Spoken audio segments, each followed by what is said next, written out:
The Wizards beat the defending NBA champs, and I don't think you guys realize how big this game was for the Washington Wizards, because I have said this repeatedly that the Washington Wizards are one of the, if not the most dangerous team in the NBA, because people have undervalued them, especially the NBA media. And this is a team that, look, this is a great team, and Denny Avdia is a great defender. And Denny Avdia has been shining with his defense. I mean, tonight Denny Avdia only had like 3 points, but he came up and he had a steal and a block, and he still had an even bigger, emphasis on defense that I don't even think was being shown, like is being talked about enough. But like, look, the Washington Wizards have been awesome, okay? And the Wizards are a team that defensively they're phenomenal, okay? And they have guys who can score on multiple levels. Not only Bradley Beal and Spencer Dinwiddie are the guys leading this team into battle scoring. Like Spencer Dinwiddie only had 6 points tonight. Bradley Beal obviously dropped 30. But then you got Daniel Gafford, a guy who's basically almost averaging out double-double, got 11 points, had his 2 blocks. And then you had Kyle Kuzma, who has shown he's the third scorer on this team. He had 15 points, 10 rebounds, one of the best perimeter defenders in the league. This team has multiple really good perimeter defenders.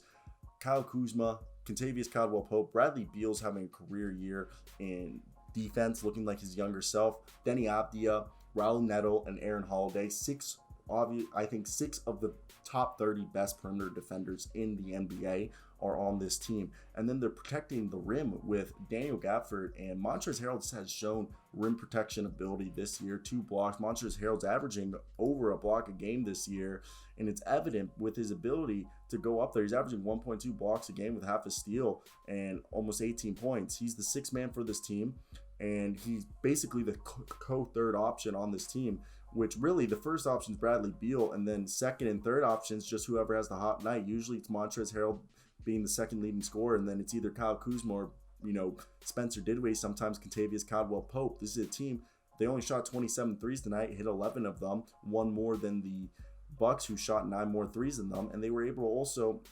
be like, they won this game not even out rebounding, but they played better defense. Yes, they didn't have as many steals, they had 16 turnovers, but it's evident that this is a team that will beat you, okay? Like, look, Denny Avdia is a guy you guys got to keep going. He's a mixture of Lamar Odom and Hito Turkoglu in my mind.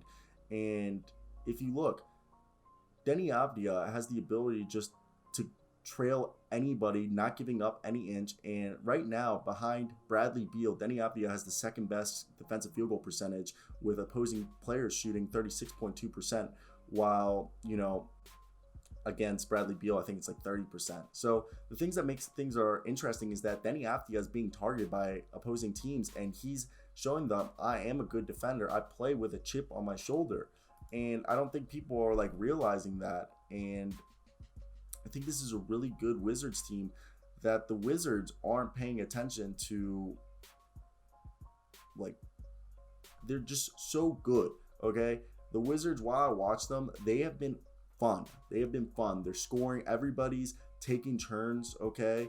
If, Bradley Beal usually always has a good night, but if Spencer Dinwiddie isn't having a good night, Kentavious Caldwell-Pope, Kuzma, Gafford, Denny Abdia, Raul Neto, Aaron Holiday, Montrezl Harrell are all there to pick up the pieces. I know Corey Kispert, Denny Abdia, and Raul Neto, Holiday, and Kentavious Caldwell-Pope are more like shooters and role players, but they all play decent defense. I mean, Corey Kispert hasn't shown much on defense, but he's a shooter, and his shot hasn't really been falling this year, sadly. Like we thought he was. He was the best three-point shooter coming out of the draft, and he's shooting like 20% on the year. He's still figuring it out. He doesn't play much, so once he does, he'll start to figure it out. And this is a team that they haven't even been playing Anthony Gill much, who was like their undersized 5 last year at times, and their backup 4. And I really do like it because Kuzma, Beal, Dinwiddie, Caldwell-Pope, Denny Abdia, Raul Neto, and Aaron Holiday, whenever they're on the floor, no matter the lineup, they can switch between them. Between the 1 and the 4, everyone's switching. And then Gafford and Harrell are just told, just get into drop coverage, position yourself well, and protect the rim, and then catch lobs and hustle to the other side of the court. And it's had success. It's working phenomenally, okay?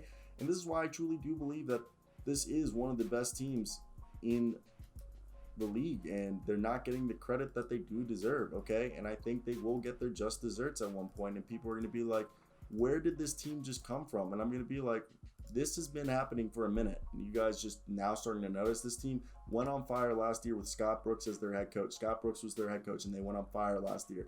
Wes Unseld is John Hopkins alum. He's a smart man, been around the game since his whole life, and this is a good team. Play one of the best defensive teams, and they're really good offensively. I think they're going to be dangerous in the playoffs.